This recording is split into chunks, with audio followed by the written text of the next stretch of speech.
నేనేందో మీకు తెలుసు, భారతీయ జనతా పార్టీ కార్యకర్తలకు తెలుసు, తెలంగాణ రాష్ట్ర ప్రజలకు తెలుసు, తెలుగు రాష్ట్రాల ప్రజలకు తెలుసు.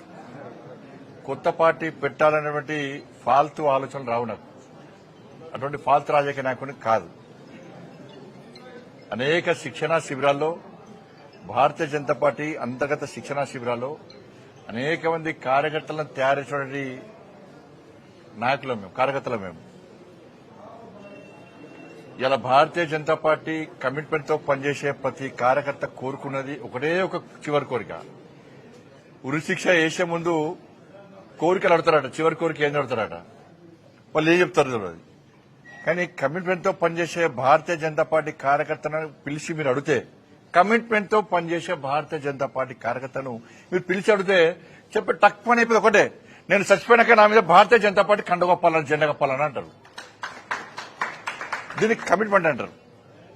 అటువంటి కమిట్మెంట్ గల కార్యకర్త మీద ఇప్పుడు నన్ను అడిగి చూడాలి. ఎవరు రాస్తా ఉంటారు, ఎవరో రాస్తా ఉంటారు, ఏదో చేస్తా ఉంటారు. కాబట్టి దాని మీద పట్టించుకోవాల్సిన అవసరం లేదు, పట్టించుకోవడం కూడా.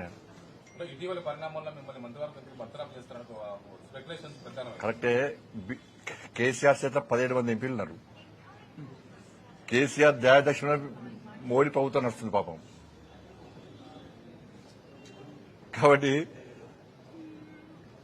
కేసీఆర్ దానిలో కూర్చొని ఫామ్ హౌస్ లో కూర్చొని బండి సంజయ్ బర్తరఫ్ చేస్తారు అంటే నీకు ఒకే ఎంపీ లేడు, బర్తరఫ్ చేయాలంటావు. ఎందుకంటే నీ గడిల పాలన బద్దలు కొట్టింది మేమే, నీ అవినీతి సామ్రాజ్యాన్ని కూకటి వేళ్లతో పెగిలించింది మేమే,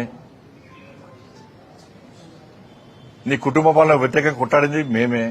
ఉంటుంది, నీకు సహజంగా ఉంటుంది. నీ 17 మంది ఎంపీలు ఉన్నారు కదా, అందుకే రెచ్చిపోతున్నావు నువ్వు.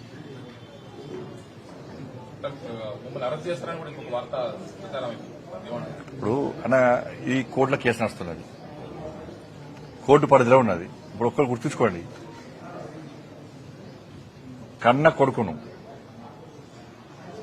కొడుకును ఓ తండ్రి పోలీసులకు స్వయంగా అప్పగించినటువంటి సందర్భం ఏదైనా ఉందా? వాళ్ళ కన్న కొడుకును నేను తీసుకుపోయి విచారణకు సహకరించాలని చెప్పి నాకు సమాచారం వచ్చిన వెంటనే నా కొడుకును అప్పచెప్పిన. అరెస్ట్ చేయాలంటాడు. ఇలా కేసీఆర్ కొడుకు ఫేక్ మీడియా ఫ్యాక్టరీ నడుపుతున్నాడు. ఏం జరుగుతుంది, ఏం జరగాలి, ఏం జరిపించాలనేది ఆ కుట్రలన్నీ ఆయన చేస్తున్నాడు. కాబట్టి ఆయన నడితే సమాధానం చెప్తాడు. థ్యాంక్ యూ, ధన్యవాదాలు.